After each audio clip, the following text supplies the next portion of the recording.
പഴയ റഷ്യയിലെ റുമേനിയയുടെ പ്രിസൺസിൽ നിന്ന് ലഭിച്ചിട്ടുള്ള ഒരു വാർത്ത. 40 ക്രിസ്ത്യാനികളെ ഒരുമിച്ച് യേശുവിനെ വിശ്വസിക്കുന്നു എന്ന കാരണത്താൽ അവരുടെ വിശ്വാസം തള്ളിപ്പറയാൻ ആവശ്യപ്പെട്ടു. അവർ തള്ളിപ്പറയാതെ വണ്ണം അവരെ ഒരു ജയിലിൽ അടച്ചു.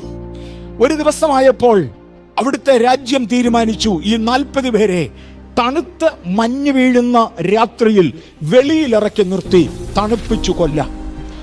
അടുക്കൽ സുഖകരമായ ഒരു മുറി ഒരുക്കി ചൂടുള്ള ആഹാരവും വെച്ചു, ചൂടുള്ള അന്തരീക്ഷവും സൃഷ്ടിച്ചു.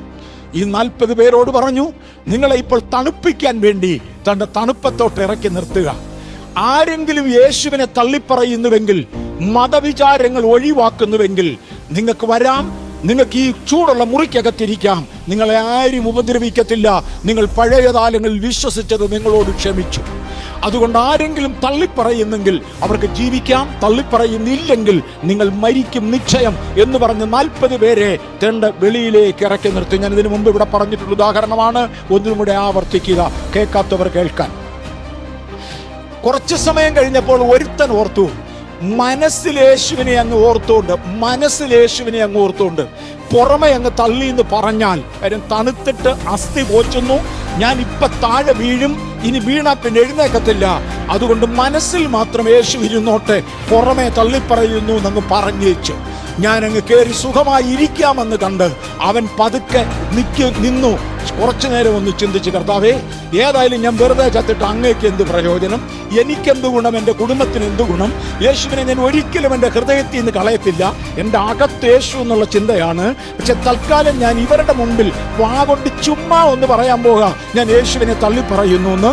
എന്നിട്ട് വിശ്വാസം തള്ളുമെന്ന് ചുമ്മാ പറഞ്ഞേച്ച് ഞാൻ ആ മുറിക്കകത്ത് കയറി രക്ഷപ്പെടട്ടെന്ന് പറഞ്ഞ് അവൻ രക്ഷപ്പെടാനായി അങ്ങോട്ട് കയറുകയും ഈ 40 പേരെ കാവൽ കാത്തോണ്ടിരുന്ന പട്ടാളത്തിന്റെ ക്യാപ്റ്റൻ ആ കിരീടം എനിക്കെന്നും പറഞ്ഞ് എടുത്ത് തണുപ്പത്തോട്ട് ചാടുന്നത് കണ്ടു.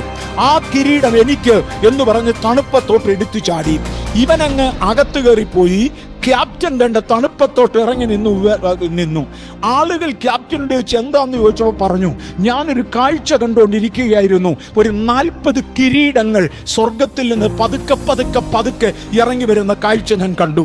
ഞാൻ എണ്ണി നോക്കി, 40 കിരീടങ്ങൾ ഉണ്ടായിരുന്നു. പതുക്കെ ഇറങ്ങി വരികയായിരുന്നു. അതിൽ 39 കിരീടങ്ങൾ താഴോട്ട് വരുമ്പോൾ ഒരു കിരീടം അവിടെ തന്നെ നിന്ന് കറങ്ങുന്നത് കണ്ടു. എന്താ ഇതെന്ന് എനിക്ക് മനസ്സിലാകാതെ നോക്കിക്കൊണ്ടിരിക്കുമ്പോഴാണ് ആ കിരീടം പെട്ടെന്ന് മുകളിലേക്ക് അന്ന് തിരിച്ചു പോകുന്നത് കണ്ടു.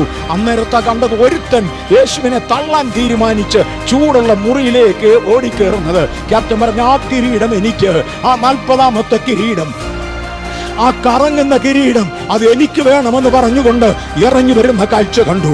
യേശു പറയുന്ന ഒരു പദം മറക്കരുത്, നിന്റെ കിരീടം വേറൊരുത്തനാകാതിരിപ്പാൻ. എന്നെ വിളിച്ച സ്ഥാനത്ത് ഞാൻ പരാജയപ്പെട്ടാൽ, ഞാൻ ദൈവവചനം പ്രസംഗിക്കാതെ പോയാൽ, പ്രസംഗിക്കുന്ന വേറൊരുവനെ കർത്താവ് തിരഞ്ഞെടുക്കും.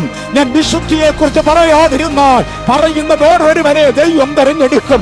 താങ്കളെ വിളിച്ച ഇടത്ത് രക്ഷിക്കപ്പെടുവാൻ, സ്നാനപ്പെടുവാൻ, വേർപാട് പാലിപ്പാൻ, ആത്മാവിനെ പ്രാപിപ്പാൻ വിളിക്കപ്പെട്ട ദൈവമൈതലേ, ഞാനിതിൽ നിന്നില്ലെങ്കിൽ എന്റെ കിരീടം വേറൊരുവനായിരിക്കും. നിന്റെ കിരീടം വേറൊരുവൻ കൊണ്ടുപോകാതിരിക്കുവാൻ